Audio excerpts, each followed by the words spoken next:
Calaroga Shark Media.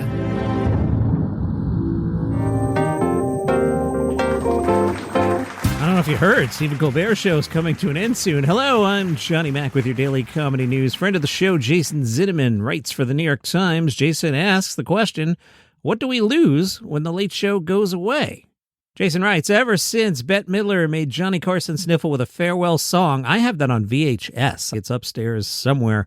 The VHS is labeled Johnny's Last Jam, which is what TV Guide called it on their cover that week. Ever since Bette Midler made Johnny Carson sniffle with a farewell song, the long emotional goodbye has become its own late-night tradition. Cloying to some, moving to others. It's enough of a recognizable trope to be a reminder that with CBS's cancellation of The Late Show, we're losing not just Stephen Colbert, but also an institution. You know, now that this thing is right in front of us, it really is weird that this show's just going away. I mean, Dave showing up on it the other day gave it a little bit of legacy. Like I never really felt like The Late Show had the weight of The Tonight Show, but when I saw the two hosts together, and then you imagine a future where Colbert hosts another 5, 10, 15, 20 years, and then someone else takes it over. I mean, it was 30 years. It's weird that that's going to be on, and that they're just putting on Byron Allen, which somehow just feels worse than if they like completely punted and were like, we're just going to run NCIS reruns. I digress. Zinoman points out, believe it or not, The Late Show will have been on the air longer than the Carson version of The Tonight Show.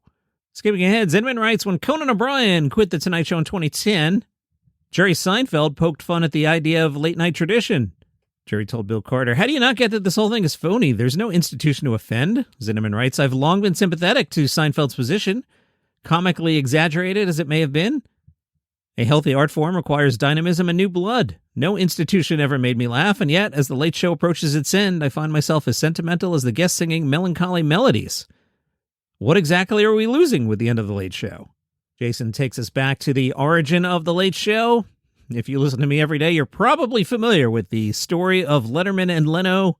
Jason writes, fairly, with the diminished state of late night in today's fragmented culture, it might be hard to understand the passion behind this competition between men in suits joking at desks, but make no mistake, it was the Kendrick Lamar-Drake drama of its day. Late-night hosts defined sensibilities and inspired toxic fandoms. Take me, Jason, for example. Back then, on the cusp of college, I assumed anyone who preferred Leno was not worth knowing. Yeah, I mean, I was heavy Team Letterman. And boy, when Dave was on at 11:30 that first year, I watched it, and then I don't know if I watched any of the remainder. Just I've spoke about this before. It just became establishment Letterman, and I like the counterculture Letterman at 12:30. Be careful what you wish for. I always wish the show had been on earlier. Oh, as you know, I don't read these things ahead. I like to react. Jason wrote, The Late Show meant an earlier time slot for Letterman, but it signaled something broader than that, a test of public taste, a chance for justice to be served, a cause to get behind. Jason talked about going to see Letterman back in the NBC days. The line outside had the feel of a Taylor Swift concert. The crowd responded to every joke at fever pitch. I was surrounded by fellow true believers. Stephen Colbert is a very different performer from Letterman, but when he got the job as Letterman's successor at The Late Show, it represented a kind of continuity. Since it was built in opposition to its NBC rival, The Late Show was both an institution and anti-institutional. Colbert kept that dual spirit alive. The most obvious way Late Show remained counter-programming involved current events, while The Tonight Show, led by Jimmy Fallon since 2014, has aimed for light, apolitical fare. Colbert has responded to our moment by becoming forceful in his comic attacks on President Trump. Talk show hosts like Letterman have always made fun of presidents, network executives, bosses. Some think Colbert became too partisan and predictable to be funny, but even if true, this was an attempt to not just engage with our politicized era, but also to fill the role of topical hosts. In a recent GQ interview, Colbert said he was more conservative than people think. Jason says, I believe him. All very sad. Time does march on, though. Nikki Glaser will be the headliner at this year's Gator Growl. This announced by the University of Florida. Gator Growl is the school's annual student-run event. So in the span of a week here, we've gone from Nikki Glaser soft campaigning to host the Oscars to hosting the Gator Growl. The event is Friday, October 9th. Students can get early access to tickets beginning today. Chelsea Handler is not holding back when it comes to modern romance. She was on Howie Mandel's podcast. She said, it's very hard in today's world to meet straight guys that have their stuff together. Something's wrong. I don't know what's wrong.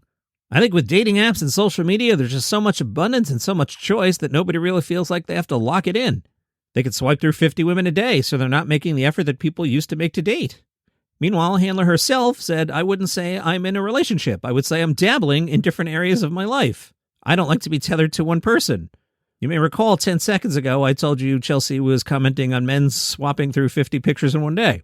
Chelsea said, I love the idea that I don't have to check in with anybody about anything I do. I don't have to consider or consult with anyone if I want to get on a plane and go to Paris, which I'll do at a moment's notice. Marcelo Hernandez got a big fluff piece in GQ titled How Marcelo Hernandez Became the Boy Prince of Comedy. Guys, is Marcelo Hernandez the boy prince of comedy? Clearly the answer is no. What are we basing that on? That he does Domingo? Come on, stop. Kenan Thompson describes Marcelo Hernandez and says he's just a very bright soul, loves to laugh and loves to find what's funny about each laugh. He likes not only laughing, but finding a formula to what's making us all laugh. I'd say, oh, this guy's serious about comedy. Well, the formula is he does Domingo and characters very similar to Domingo. They point out his speaking voice is far less theatrical, his Latino accent much more faint than the way he often talks in his comedy. He says his inner circle is keeping him humble. My friends are not like every Sunday being like, dude, you killed it last night. Once in a while you get that, but that's nicer than anything. But it motivates the worker a little bit too. Wow, I didn't even realize he's been on the show for 4 seasons now, and the Boy Prince of Comedy has done what again? In 4 seasons? Ashley Padilla and Jane Wickline are more memorable. Come on, guys. He gets asked for a lot of selfies and says the only thing worse than taking pictures is when no one wants one. Now, GQ says, being around Hernandez, a clear-as-day extrovert, feels like hanging out with the Tasmanian devil if Taz had more polished comedic chops. Stavros Halkias just so happens to walk by, says GQ, and Hernandez frantically waves him down. When Halkias recognizes this isn't some crazed fan of his podcast, but rather a fellow comedian, Stavros stops by to riff for a little bit. He's asked about being a heartthrob, and he says, how do I feel about being a heartthrob? Grateful. Late Nighter had some odds on who may leave and who may return for SNL Season 52. They say most likely to depart Cam Patterson, odds of returning minus 400. Most likely to return Ashley Padilla. I think everybody agrees she was Season 1's MVP. And this reminds me, because someone else pointed this out. You know who was on this season?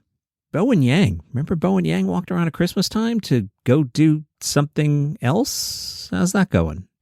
John McGinley has a pitch for Scrubs Season 11/2. By the way, we've learned that there will be 10 episodes in the upcoming season. McGinley said, I think it'd be awesome in the revival of Scrubs. It'll never happen because we're up in Vancouver. But if Hugh Jackman came and was sick and he had to come to the hospital and Dr. Cox would be like, what the F? That would be genius. That'd be so great. You know what would be really good?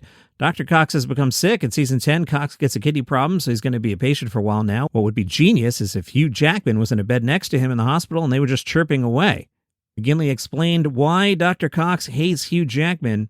It all comes from the writer of the show. Bill Lawrence is jealous because Hugh Jackman is a great actor. He's a great singer. He's a great dancer. He does Broadway musicals. He does Marvel. He does everything, and Bill Lawrence is jealous of him. So he made Dr. Cox jealous of that. That's where it comes from.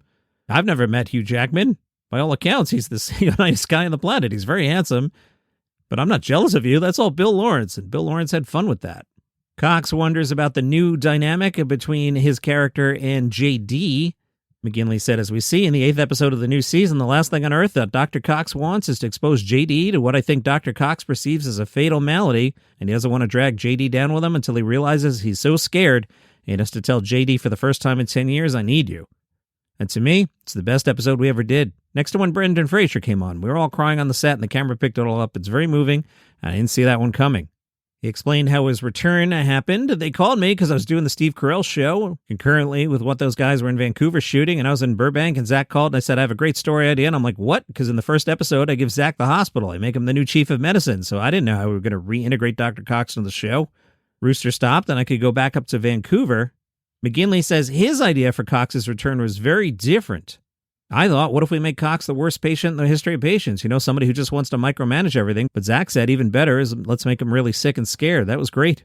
I think my job with Zach in that episode, and I'll say to him a couple times, is to protect him from what's going on with me. I want to protect you from this. This isn't your journey. This is my descent into this malady. That's really rich to say to somebody. I mean, we mostly only say that to our best friends or people in our families.